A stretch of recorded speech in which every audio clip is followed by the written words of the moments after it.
il est d'usage de distinguer 6 secteurs institutionnels, notamment les ménages, les APU, administration publique, les sociétés financières, les sociétés non financières, les institutions sans but lucratif au service des ménages et l'étranger. Chaque secteur est composé d'unités institutionnelles regroupées suivant la similitude des comportements économiques, la nature de l'activité et l'homogénéité des fonctions qu'elle exerce dans le corps social. Pour satisfaire des besoins économiques, les unités institutionnelles appelées vulgairement agents économiques, instituées par convention en agrégat, suivant les critères précités, formulent des demandes de biens et services. Il est possible d'évaluer ce qui a été produit dans un pays à l'aide de l'indicateur PIB, observé du point de vue de la demande des différents secteurs institutionnels par exemple. La demande globale inclut les importations, autrement dit les échanges avec le reste du monde.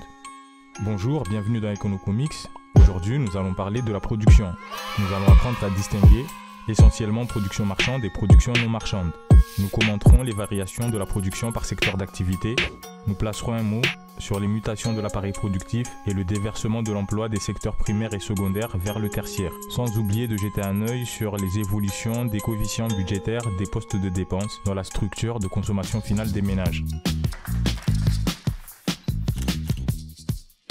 En théorie, la production d'un bien ou service est le résultat de la combinaison de 2 facteurs de production, notamment le travail et le capital. Ces derniers peuvent être complémentaires ou substituables, forts ou faibles en intensité capitalistique.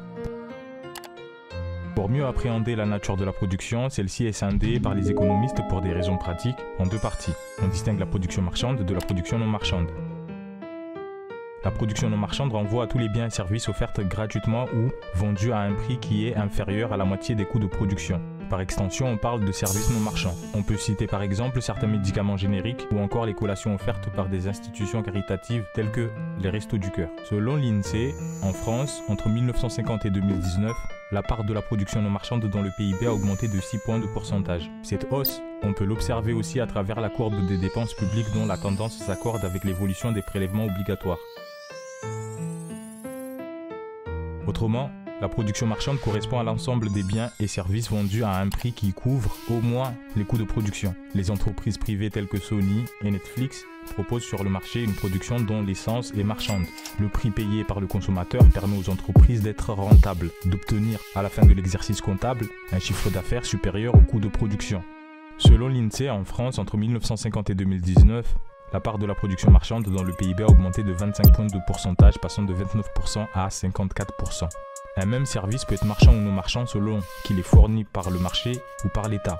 En somme, si le bien est vendu à un prix inférieur à la moitié des coûts de production, la comptabilité considère que c'est un service rendu et non pas un bien vendu. A priori, la production des services non marchands revient aux entreprises publiques, aux administrations publiques et à certaines institutions sans but lucratif au service des ménages. La valeur monétaire des services non marchands est comptabilisée dans le PIB à partir des coûts de production. Selon l'INSEE, en France, en 2019, 14% de la production est non marchande. Le reste, soit 86% de la production, est marchande. Suivant la classification ternaire de l'activité économique, reprise par Colin Clark en 1947, plusieurs économistes avancent la thèse de société tertiarisée, et ce depuis la période des 30 Glorieuses, et la montée en flèche de la part des services dans la consommation finale des ménages. Aux États-Unis, la production industrielle et le Fordisme, après des années de prospérité, vont se heurter à une inflation salariale dès les années 1960. Dans les années 1970, l'oncle Sam, Captain America, va assister au Productivity Slowdown. Dit trivialement, c'est la fin des haricots. The federal budget is out of control. Now we've just had 2 years of back-to-back double-digit inflation. 13.3% in 1979, 12.4% last year. The last time this happened was in World War I. Selon les enseignements de l'école de la régulation, cet épisode de crise, se prolongeant et se mutant dans les années 1980 en stagflation, marque l'avènement d'un nouveau mode de régulation, d'obédience résolument néolibérale. Un capitalisme nouveau à la figure actionnariale, subséquent au ralentissement de la croissance des retombées économiques issues des innovations majeures de la seconde révolution industrielle, comme l'électricité, le taylorisme et le modèle de l'organisation institutionnelle fordiste. Pour doper leur compétitivité, les entreprises s'attelleront au downsizing, à la réduction des... Downsizing.